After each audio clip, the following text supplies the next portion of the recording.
செயலை செய்யும் போதும் இன்ஷா அல்லாஹ், அல்லேலூயா, இறைவா, குருவே சரணம், குரு கடாட்சம் இந்த வார்த்தை சொல்லும் போது உணர்வு பூர்வமா வாயில மட்டும் இல்ல, உண்மையாவே இது இறைவன் தான் அதானுங்க உண்மை. கையை கொடுத்ததவன், காலை கொடுத்ததவன், மூச்சை கொடுத்ததவன், உங்களுக்கு வருமானத்தை கொடுத்ததவன். நான் தானே தம்பி உழைச்சேன்னா, உழைக்கும் போது கை கால் இழுத்துக்குச்சுன்னா எங்க இருந்து உழைப்பீங்க? அப்ப அந்த சுகத்தை கொடுத்தவன் அவன், எல்லாத்தையும் அவன் தான் கொடுக்குறான்றப்ப அவனுக்கு கிரெடிட்ஸ் கொடுங்க. என்ன பிரச்சனை உங்களுக்கு?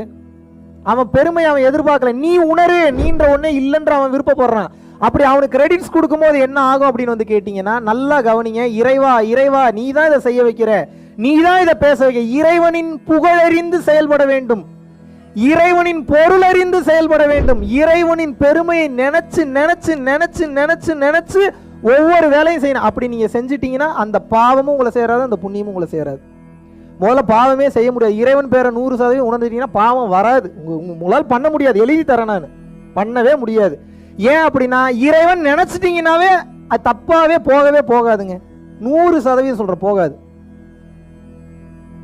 நான்ற தன்மையில பண்ணும்போது தான் எனக்கு வேணும், எனக்கு அவசியம், திருடணும், வைக்கணும், என்னை சேஃப்டி பண்ணிக்கணும்னு சொல்லி போகுமே தவிர, இறைவன் என்று சொல்லும் போது உங்களால் தப்பு பண்ணவே முடியாது. நீங்க பண்ண மொத்த தப்பு காரணத்தினால தான் இன்னைக்கு இவ்வளோ கஷ்டத்தை அனுபவிச்சுட்டு இருக்கீங்க. புரிஞ்சுக்கங்க. நல்ல ட்ரெஸ் போட்டிருக்கலாம், நல்ல நீங்க அழகா இருக்கலாம், நல்ல கார்ல வரலாம், நல்ல வீடு வச்சிருக்கலாம், நல்ல பிஸ்னஸ் பண்ணலாம், நல்ல குழந்தைகள் இருக்கலாம். ஆனால் எனக்கு தெரியும் நீங்கள் இன்னும் மனவேதனையில் தான் இருக்கீங்க.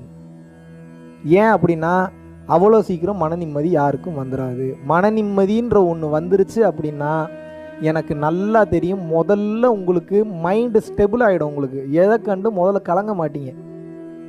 மலை போல வரக்கூடிய பிரச்சனையெல்லாம் பனி போல விலகி போகும். எப்போ? இறைவன் என்னைய பார்த்து பாருன்னு நம்புறப்போ. வருமா அந்த நம்பிக்கை? வருமா? கொண்டு வந்துடலாமா?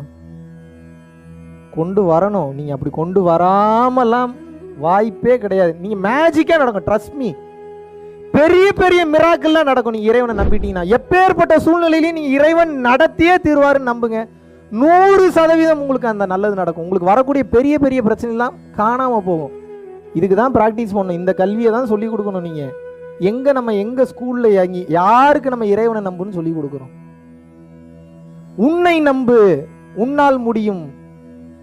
நான்ற ஒன்றே இல்லை, அப்புறம் எங்கே போய் என்ன நம்புறது? நான் எனக்கே ஒன்றும் தெரில, அது எனக்கே நல்லா தெரியும், அப்புறம் எங்கே போய் என்ன நம்புறது? பிரச்சனையே அங்கே தான் பாய். நம்மளை மீறி ஒரு சக்தி இருக்குன்னு நம்பினா தான் மனமே அமைதி பெறுது. இல்லாட்டினா ஃபோக்கஸ்டாலாம் உங்களால முடிவு எடுக்க முடியாது. ஊரவே இந்தியாவே காப்பாற்றுற ஆர்மி ஆஃபீஸருக்கே என்ன நிலைமை? இறைவனை நம்பித்தான் ஆகணும். ஏதோ ஒரு ஃபார்மில் நம்பணும் நீங்கள். இல்லாட்டினா உங்களுக்கு சொல்யூஷன் என்பது கிடைக்காது, நிச்சயமாக கிடைக்காது, வாய்ப்பே கிடையாது. இறைவன் வந்து எப்படிப்பட்ட ஆளுக்கு தெரியுமா இன்னும் முக்கியத்துவம் கொடுக்குற? இறைவன் பேரை சொல்ல சொல்ல சொல்ல இறைவன் புகழ் அறியணும். முதல்ல புகழ் உணரணும். நீங்க எப்படி உணர முடியும்? இறைவனோட புகழை எப்படி நீங்க உணர முடியும்? ஒரு தாயினுடைய கருவறைக்குள் அந்த விந்தணு சென்று குழந்தையாக மாறுவதற்கு நீங்க என்ன பண்ணீங்க? இன்டர் கோர்ஸ் பண்ணதோட முடிஞ்சு போச்சு. அந்த விந்தணுல எந்த விந்தணு, பல லட்சம் கோடி விந்தணுல எது கருப்பைக்குள்ள போகணும் நீங்க ஏதாவது முடிவு பண்ணீங்களா? கருமுட்டைக்குள்ள போகணும்னு அது உள்ள போயிடுச்சு. அது கொஞ்சம் கொஞ்சமாக வளர்ந்து முதலில் இதயம் வர வேண்டும், பிறகு கண் வர வேண்டும், கால் வர வேண்டும், முதுகு தண்டு வர வேண்டும். 8 மாசத்துல இப்படி இருக்கணும், 9 மாசத்துல இப்படி இருக்கணும், 10 மாசத்துல தலை திரும்பி இருக்கணும், தலை திரும்பாம இருக்கக்கூடாதுன்னு சொல்லி தலையை எப்படி பாருங்க இறைவனோட கருணையை. முதல்ல கால் வந்தா பிரச்சனை, கால் பிஞ்சிரும் சொல்லி எப்படிங்க 2 கால் எப்படிங்க ஒரே சமயத்துல பின்னாடி வரும்?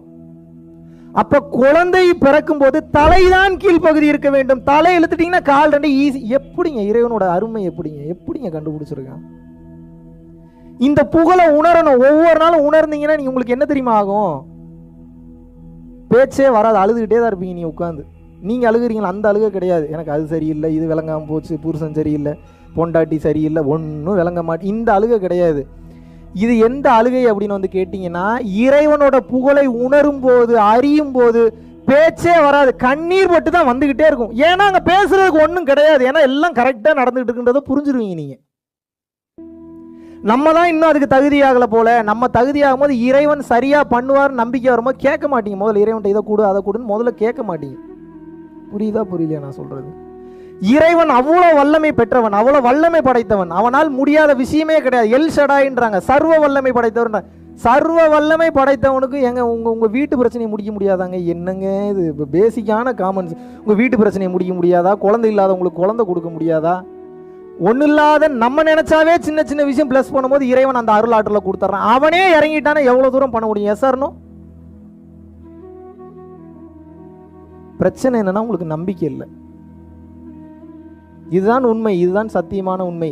இதை நீங்கள் நம்பி ஏற்றுக்கொண்டு நீ கொஞ்ச நாள் வாழ்ந்து பாருங்க. ரொம்பலாம் வேணாம், ஒரு 6 months, நான் ரொம்ப கேட்கல, 6 மாசம் இப்படி வாழ்ந்து பாருங்க.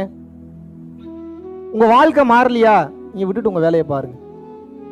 நீங்க உங்க வாழ்க்கைப்படியே வாழுங்க. நான் அதுக்கப்புறம் எதுவுமே கேட்கல. 6 months வாழ்ந்து உங்க வாழ்க்கையில ஏதாவது மிராக்கிள் நடக்க ஆரம்பிச்சு, நிம்மதி ஏதாவது ஃபீல் பண்ண ஆரம்பிச்சுன்னா அப்ப நீங்க என்ன பண்ணுவீங்க?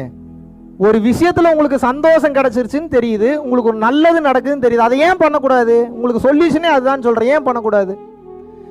இதை புரிஞ்சுக்கிறது மட்டும் இல்ல, இந்த உண்மை இறைவனின் புகழை பேச பேச உனக்கு உன் கஷ்டம் விலகிருண்டான்னு எல்லாத்துக்கிட்டையும் சொல்லணும். சொல்லுவீங்களா மாட்டீங்களா? அவன் நம்ப மாட்டான் எடுத்தோன்னே. ஏன் இந்த நீ என்ன நம்பிட்டீங்களா இப்போ உடனே எல்லாத்தையும் நான் சொல்றத? அப்படித்தான் அவன் நம்புற அளவுக்கு அவனை பேச வைக்கணும். அவன் எந்த மதத்தில் இருக்கிறானோ அதே மதத்திலேயே கும்பிட சொல்லுங்க. அவன் எந்த கடவுளை கும்பிட்றானோ அதே கடவுளே கும்பிட சொல்லுங்க. நமக்கு இந்த கடவுளை தான் கும்பிடணும், காஞ்சி விஸ்வநாத சாமியை தான் கும்பிடணும், புத்தரை தான் கும்பிடணும், திருவள்ளுவரை தான் கும்பிடணும்னு கிடையாது. எந்த விஷயத்தை நினைக்கிறானோ அதையே கும்பிட சொல்லுங்க. அதுவே அவனுக்கு சீக்கிரம் அந்த அருளை கொடுத்து விடும். எல்லாம் நான் தான்றீங்க, சரி அப்போ மூச்சு உங்க கண்ட்ரோலில் தானே இருக்கணும். ஆமாவா இல்லையா? காலையில் இந்த கிளாஸ் வந்ததுலேருந்து இப்போ வரைக்கும் எத்தனை டைம் மூச்சு விட்டீங்க? ஈஸியாக இருக்குல்ல தெரியாதுன்னு சொல்றது. நம்ம மூச்சே நம்ம கண்ட்ரோல் இல்லை, மூச்சை வச்சு தான் மொத்த பாடி இயங்குது. அப்ப அந்த மூச்சை கண்ட்ரோல் பண்ணிட்டு இருக்கிறது யாரு? யாருங்க? அப்ப அவன் எவ்வளவு பெரிய ஆற்றல் மிக்கவனா இருக்கிறான். எஸ் ஆர்னோ? எப்படி பாருங்க, எல்லாருக்கும் அவனுக்கு கருணையா எங்கெங்கிருந்து எவர் எவர் கேட்பினும் அங்கங்கிருந்து அருள் அருட்பெரும் ஜோதி. எவன் எங்கெங்க இருந்து என்னென்ன கேட்கிறானோ அவனுக்கு அங்கங்க இருந்து அப்படியே கொடுத்துட்டு இருக்கிறார். கொடுக்கிறாரா இல்லையா? அதை ஏன் நம்ம இன்னும் உணரல? இப்ப பிரச்சனையே அதுதான். நமக்கு என்ன எல்லாம் நடந்துகிட்டு இருக்குங்க. நமக்கு இந்த கிராட்டிடியூட் ரைட்டிங் சொல்லுவாங்க, கேள்விப்பட்டிருக்கீங்களா நீங்க? நன்றி உணர்வோடு இரு. அதுக்கு அர்த்தம் என்னன்னா, எல்லாம் கரெக்டா தாண்டா நடந்துட்டு இருக்கு, அதுக்கு முதல்ல நன்றி சொல்லு. அதுக்கு பேர் நன்றி சொல்றது கிடையாது. நன்றி சொன்னா மட்டும் உங்களுக்குள்ள நல்லது நடந்துறாது. உணரணும். எதை உணரணும்? எல்லாம் சரியா தான் போயிட்டு இருக்குன்னு உணர்ந்தீங்கன்னா தான் முதல்ல உள்ளுக்குள் இருக்கக்கூடிய பாடி மெக்கானிசம் இறையாக மாறும். This is called alchemical process.